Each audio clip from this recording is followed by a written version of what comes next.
Praise the Lord, it's over. Oh my God. You know, there is so much dissent and division and hatred, and I mean, you can go on and on and on. And it just is like a cancer. And it's devouring the fabric of the United States. This hatred and division, and I'm sorry, it all comes back to one driving force. And that's our news media and social media. This app. Unless we as a society make our journalists, so-called, because they're not journalists, not right now, they're not. Unless we make these, I don't even know what to call them because they're not journalists, accountable for their lies and their deception and their unethical behavior, because it does cause people to lose their lives. All you have to look at is the people who have been murdered by illegals who've been allowed to come here, who the press spin that it doesn't have anything to do with the fact that they're here illegally. If they weren't here, they can't possibly murder Americans, right? I mean, it's absurd. So we as a society have to make these people accountable, because in just about every other industry that has this much direct exposure on Americans, there is a checks and balance. There is no checks and balance in this industry. I personally believe, based upon what I learned when I was studying journalism, maybe 10% of the national news that we hear is really news. The rest of it is just bought and paid for propaganda. So you're delivering and you're misleading the American public, which can and does cause harm to the American public. I personally feel we have absolutely the right to have freedom of speech. But I think when you are in an industry that delivers information to the American public, there must be a national standard, a code of ethics. You have to have a license.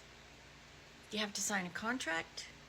You have to have a moral and ethical contract that says that you are delivering factual-based information that doesn't lean to the left and doesn't lean to the right.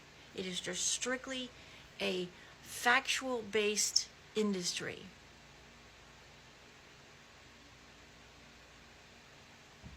Maybe it's a pipe dream.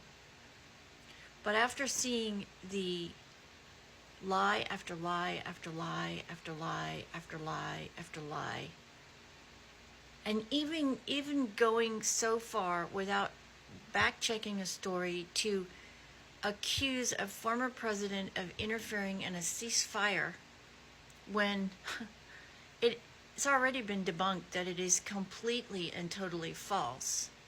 Think about what would have happened if somebody actually heard that and lost their temper, and then it escalated again and more innocent lives were lost.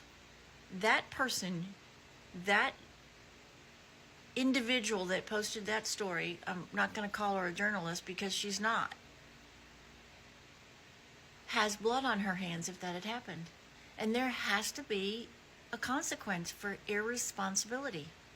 There is in the rest of our society. I think this is a serious issue, and I think it has to be addressed. And I think you and me, if you agree with this, we have to start a grassroots effort now to make change. And the way we do that is locally, statewide, and then nationally. Because these conventions are not conventions either. They don't go and discuss policy. The policy is done and decided, and this is just an orchestrated entertainment to make everybody feel good. That's all it is. It doesn't do any more what it was intended to do. If it did, and the Democrat delegates actually voted, how do we know that she would have been chosen?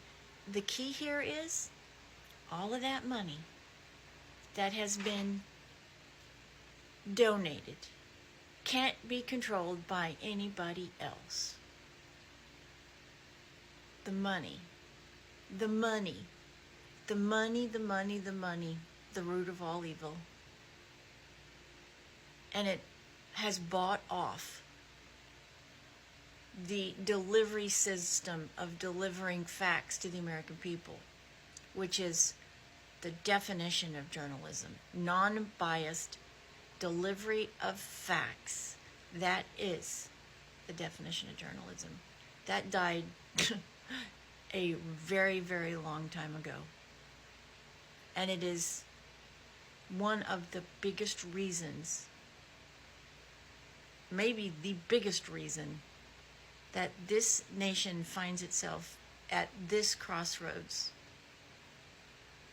because the machine is out of control, and there are no checks and balances, and there are no consequences for bad, unethical, and unprofessional behavior.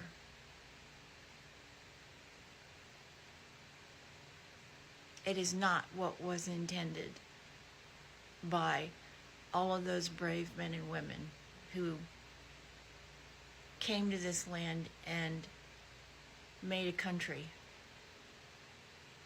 It is a slap in their face, and frankly, it's a slap in all our faces as citizens.